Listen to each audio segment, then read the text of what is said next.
Wystani przemie i przezdre satis rodzi młece nasich.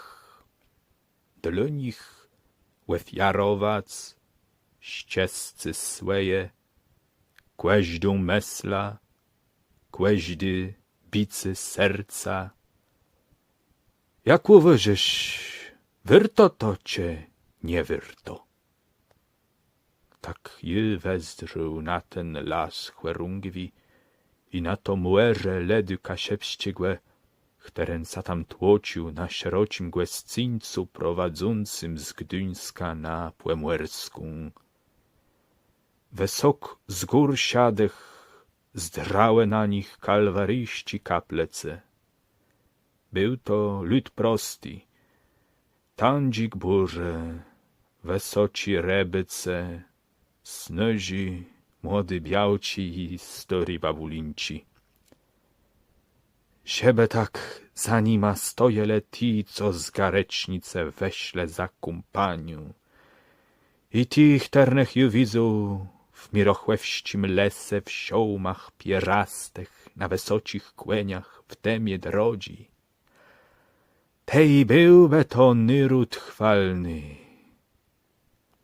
A pon z łerzłowim wezdrzeniem rzekł: nie odzywasz sa na moje pytanie. Może nie rozumiejesz, toc reka tak. Lud zgromadzony w krąg naju, to urodzony dzedzece ti zemi.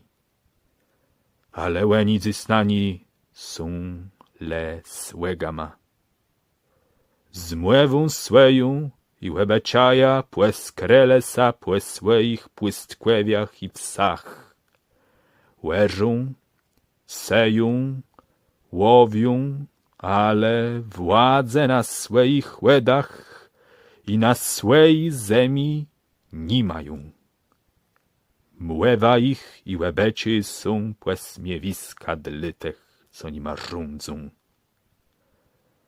Łefiarowac ziecy, be im dac wid, i przepasach zawiesec im miecie, co bełela i seła miele łupszyca łe swoje prawa rzecze.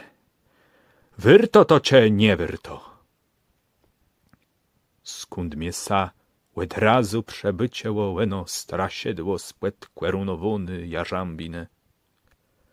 Łena białka we bestrech rychnach. Rzekła mnie wnęcia z królewiunka, przed tym strasiedła miejsca na bycznosce, nie gwersi łeno, a imia jegłe nie wyrto. Wezdrzył jem na niewiadomigłe pana i rzekł: wyrto, tac ziecy i ściescy, za webawieni, zaklantigłe zumkły. Wiedzę je, że tak łet płewieś, bo i te jest z tych, co ze siebie robią łefiara, choć swetim nie wiesz są.